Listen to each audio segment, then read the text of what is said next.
What would you do if you woke up in a different body and yours had been stolen by a supervillain, and there was absolutely no chance of getting it back? Would you become a supervillain yourself? This is the tale of Dolores Winters and just what happened to her brain. I'm Sasha, this is Casually Comics, and it's about to get dark. Organ napping. And I guess entire body napping. The organs are in there. Let's go. Dolores Winters originally debuted back in the golden age of comics as a victim of the Ultra Humanite over at DC. This during the brief period where it looked like he was going to be Superman's arch nemesis. We did a video on that era, which I will link down below. Dolores appeared in Action Comics 20 from the year 1940 in the story Superman and the Screen Siren, written by Jerry Siegel with art by Paul Cassidy. She was a movie star who Clark saved from an assassination attempt while he was on set. I owe my life to you. How can I ever thank you? By permitting me to interview you. You see, I'm a newspaper reporter. Then I'll expect you to call on me tomorrow night. Is this interview going to be about the attempted murder? Or is it going to be a nice society column? Was it a crazed fan or something deeper? Is there a conspiracy at play? Inquiring minds want to know for the Daily Star, not the Daily Planet. We're too early for it to be the Daily Planet yet. Well, whatever the answer was, they never got it, because when Clark shows up for the interview, all of a sudden Dolores doesn't want to see him and she's very cold, almost like a completely different person. And Clark gets super bent out of shape about it. That evening, as Clark retires, I save her life, then she slams the door in my face. It doesn't make sense. Females are a puzzle, movie queens in particular. It turned out that Dolores had had her body stolen by the Ultra Humanite to replace his dying one after his last encounter with Superman in the previous issue, when he got shot with a ray he was trying to kill Superman with. The Ultra Humanite would go on to have one more adventure in Dolores' body in that time period, in the following issue, but then would reappear decades later following the Golden Age in the Bronze, in stories like the grab for the Power Stone and an attempt to transfer into a robot body after growing tired with Dolores's. There was also an attempt to steal Bruce Wayne's body, a stint in a giant ant, and other body swaps before settling on his favorite and the most famed, the giant albino ape. First a body he mutated himself, then later from Gorilla City. There have been various continuities and tweaks around this, just like there have been different rationales for why Ultra chose Dolores' body in the first place. But one thing that was not explored was the question of what happened to the original Dolores Winters. This fell into the category of questions that few people were asking. The answer was very much assumed. The Ultra Humanite was a very cruel villain. It stood to reason that he had just tossed the brain aside. But a 2007 story decided to take a stab at playing with the idea of what if that's not what happened? What if things had gone a bit differently than everybody assumed? The story that would tackle this was called Skin Trade. It spanned 2 issues of JSA Classified, issues 19 and 20.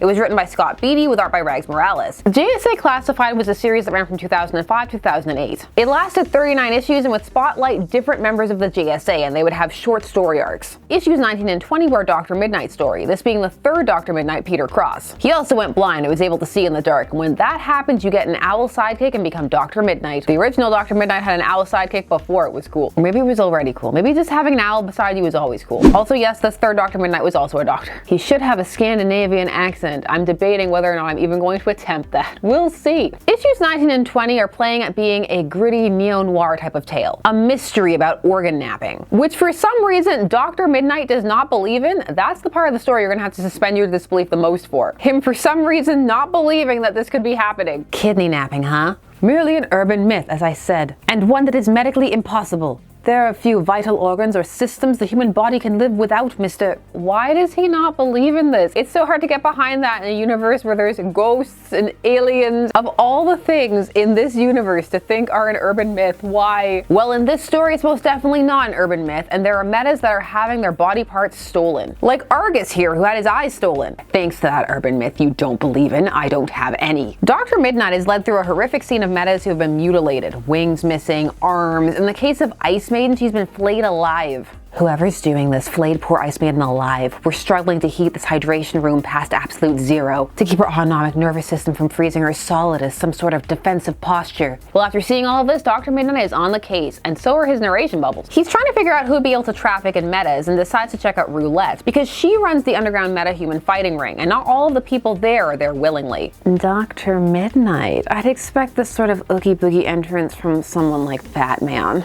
Batman's an urban myth. What isn't an urban myth, Dr. Mid-Nite? Also, they very lovingly drawn Roulette here. I see it. It's noticed and appreciated. Now, through Roulette, he gets a partial tip to check out a model, Angelica. We finally get to read some of the gritty narration. I'm gonna get as hard-boiled as possible. And that's gonna supersede the fact that he should have an accent. A call to a colleague specializing in rhinoplasty and saline implants gets me on a guest list normally reserved for billionaire playboys or rock stars trolling for their next ex-wives. Angelica is one of those rare beauties in a world In a world peopled by gleaming and gorgeous superhumans, the beautiful people now need bigger and better embellishments from their nips and tucks. Anything less than a super enhancement would pale in comparison, especially in the celebrity press. Matinee idols with x-ray eyes. Hold on, I gotta rub off all the grit. If this was another decade, he'd be 2 lines away from calling her a dame. I'm a bit sad that didn't happen. After interrogating her with zero chill, he forces her into a panic when asked who did her wings, and she says she can't tell because the ape will kill her. Also, she smashes up her face trying to fly away from him on her stolen wings. But this all puts Dr. Mid-Nite on a certain path, a certain thought pattern that there's one person who could be doing this, the Ultra Humanite. Because, well, he did a whole brain transplant on himself, and Dr. Mid-Nite assumes maybe he's branching out. So he goes to try and hunt him down, and this brings us to issue 20, which has a nice cover, but also one that begs the question, what is Dr. Mid-Nite lying on? This is the anatomy of a twice-told tale. We've actually told it many more times, but that sounds good. Also, this time it has some random tweaks that may be updates or inaccuracies. Also, no editor's notes. Shame. Dr. Mid-Nite recounts the tale of the Ultra Humanite, but for some reason when he steals Dolores' body, he's already in an ape body. Not the white one, but an ordinary one. But in the older stories, he went straight from his first body to Dolores. No ape. Adding the ape in between adds more questions. It's an unnecessary extra step. This issue doesn't attempt to answer that, it just hard boils around them. No one ever questioned why a megalomaniacal genius chose to hide himself away in the body of a merely moderately famous Hollywood starlet. We mystery men tend to overlook issues of gender identity and sexual proclivity when the Mason cannons are aimed at our heads. Perhaps the villain just wanted to feel pretty. There is a lot of edge happening there, but all I can notice is that they retcon Dolores down to being a moderately famous celebrity. Hurtful. Ironically, the Ultra Humanite burned out his new body in scarcely a year when he accessorized with the mystical Power Stone, a gaudy gem by any standard for Dolores' petite figure. That's not exactly how that story went down, but for the purposes of this one, it works. It's just something that if you are up on your canon, you may notice. The recap does what it's supposed to. It gives you the gist of the Ultra Humanite. Brutal body swap villain. The recap catches us up to the idea that the Ultra Humanite was thought dead at this point in time. Only he wasn't, he got better. Either way, he wasn't the perpetrator of this organ napping. Blindsided, first by a beast, then by the beauty. This is a great panel, I have to say. It's good. I like it. It's Dolores Winters, the real Dolores Winters, while her brain in somebody else's body. Recognize him? Famous people don't wear masks, Martin. Take his eyes. Then have the knuckle dragger shoot him in the head. Not the famous Ultra Humanite, I'm afraid, but a good guess nonetheless. I should never be surprised that the villain continues to upstage his victim again and again. So how did we get here? Explanation time. Here's where it gets interesting. The Ultra Humanite did not care about tossing out Dolores' brain, but one of his assistants slash henchmen slash a doctor working on him did. This because he was a fan of her, and so he took the brain and went to a hospital and found a woman who had recently committed suicide, or maybe she was just brain dead, or anyway, he took that body. And he put Dolores' brain in there. The thing about this story is it goes out of the way to say that this woman was ugly. And Dolores has a really poor reaction to the new face, and that's part of the reason why. That's a detail that works, but it's also not strictly necessary. Because even if the new body was still beautiful or average, it still wouldn't have been her own. So that disconnect would still have made sense. It may even have been a bit more striking if the body had been conventionally attractive. Because that trauma was already built in. She's woken up in a new body. Her life as she knew it is over. And on top of that, her old body is walking around. For the most part, most people would think that's her, that she just vanished. That would be very hard to come to terms with. Dolores hates this new body and begs for the doctor to either fix it or give her death. So they embark on aggressive cosmetic surgery as she tries to modify the body to make it feel like it fits. They go on to say that this became a kind of addiction, particularly when the body began to age. And so she finds herself doing more and more drastic things, like kidnapping her own daughter who she had given up for adoption and putting her brain inside of that body. Perhaps a daughter some poor and foolish young aspiring actress had given up long before. The operation may be unorthodox, but it definitely takes years off your life. You can hear it in there, that disassociation with herself as Dolores, just since he's been separated from that body. Also, he's keeping that brain. We all saw it. At this point, Dolores seems to just be modifying her body on a whim, viewing it as some kind of accessory that she can take on and off. It's framed as a quest for beauty, but it seems to be something more than that. Like it's a quest to find or feel like herself again. It's something that she can't achieve. The psychology behind Dolores is actually quite deep, even if they don't go into all of it. but it's there and you can mine it and play with it. It's interesting. In a way, she's on the inverse journey to that of the Ultra Humanite, but that doesn't mean that Dolores hasn't gone off the deep end. She chose Ice Maiden's skin after seeing her in a photo shoot in a magazine, has her kidnapped and flayed alive. This so she can wear the skin. The Doctor did a good work though. You can't see any seams and there's no awkward placement. With Ice Maiden's skin, I was reborn. Again, call me Endless Winter. Dr. Mid-Nite bursts out laughing at that. I don't blame him. Yes, I know her last name was Winters and now she's finding a way to keep herself alive and that she has ice powers, but it's still not the catchiest villain name. It sounds like an art film where someone just recorded snow from various angles in different countries and then played it over dramatic music. The panels where he laughs at her are interesting. They don't fully go into it, but for a moment she looks almost hurt and then accepts it and rolls with it. Too theatrical, Dr. Mid-Nite? I think the name rather fits me like a second skin. Actually, I was counting on this production lasting just a bit longer, at least her extended soliloquy. Listen, Dr. Mid-Nite's narration boxes, you don't get to talk about extended soliloquies. What's not clear, but it happened at some point, is that Endless Winter started running her own clinic where she was stealing body parts and selling them to clients who wanted some kind of nice meta accessory or ability. She had gotten involved with roulette to do this so that she could have easier access to some of the metas, the ones who lose. Dr. Mid-Nite, who of course escaped, wraps this up while waxing poetic about Frankenstein because it's thematically relevant. It's over, Miss Winters. Turn off the weatherworks. But I just wanted to be myself again. These powers, I can't control them as much as I'd like. That's really heartbreaking. We'll come back to that. Also, I guess this means that Ice Maiden's powers came from her skin, since they've transferred over to Dolores. She escapes, seemingly losing an arm, and Dr. Mid-Nite thinks he'll see her again. I have a suspicion that Endless Winter will be a recurring season. He doesn't, but some people get their organs back. Yay! Argus got his eyes back. I'm pretty sure Godiva got her hair back. Skin Trade had a lot going on. On its own, it's not a bad little pulpish neo-noir outing, even if at times it leans a bit too hard into being gritty and gruesome and can veer into going a bit over the top. It's trying very hard at points, and so sometimes you can have lines that turn around and become a bit more corny or even sound like you may have heard them on a hub somewhere. Tell me what you do with their bodies. If I have to, I'll use force. I think I'd like someone else present for this examination, Dr. Mid-Nite.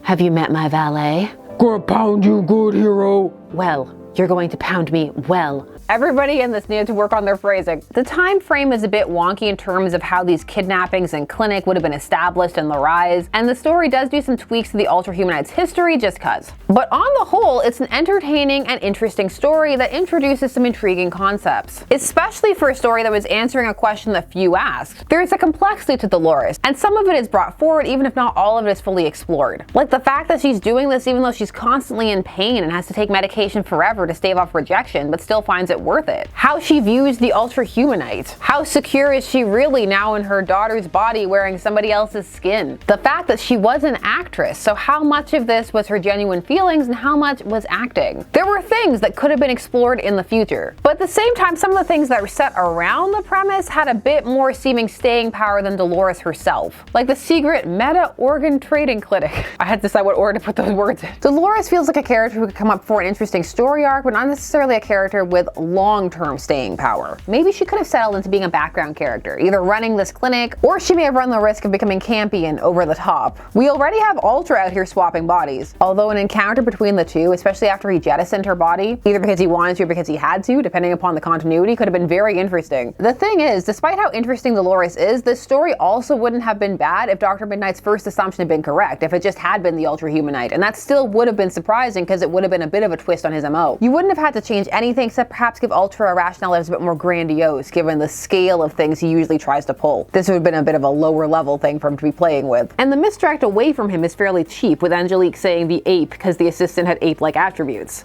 As for Endless Winter, she didn't really take off. She seemed like a hard character to really have branch out. She was so tied to the JSA, to the Ultra Humanite, and also there are plenty of ice villains. It almost feels like that's the default starting position rather than hero. So it was that when she reappeared in Cry for Justice #5, it's as a brief mention and acknowledgement. She's seen fighting Batwoman and she dies that issue, ultimately used as a pawn for Prometheus. And she has both her arms there, not that that helped her. And time of recording, she hasn't popped up in the New 52 or Rebirth eras. But time will tell, who knows? That ending in Cry for Justice, it was a bit of a sad way for the character to go out. She didn't have huge sweeping character potential, but more than that. Still, it's not surprising, very few people made it out of Cry for Justice unscathed. Remember hell for the planes he flew. Also the death of Leanne Harper. Bringing Dolores back was an interesting idea and adequately executed, but she's also not a character that overly enriches the DC lore. It is thought-provoking to think about what the character had gone through and how it warped her, but it feels like it should be a short outing, which it ultimately ended up being. Dolores could have started a club with Terry Curtis, another person from the Golden Age to cross paths with Ultra once and come back decades later for an updated storyline. I think in the process of this, I've really talked myself into wanting to see some kind of Endless Winter Ultra Humanite confrontation or crossover. Now I want it. But those are just my thoughts and I want to hear yours. What do you think of Endless Winter? Do you love the name? Does it have a nice flair of drama? I don't know what that was. There was a lot of motion. Are you just sitting here thinking about poor Ice Maiden's skin or wondering who is Ice Maiden? Were you actually curious about what happened to the original Dolores? Did this satisfy your curiosity or would you have taken this tale in a different direction? If so, what? I want to hear from you. Tell me your thoughts down below. While you're down there, please do all the YouTube things. Like, share, comment, subscribe, and hit the bell notification so that you never miss a vid. Thanks so much for taking some time today spent discussing comics with me. I always appreciate it, and I will see you again soon. Bye-bye.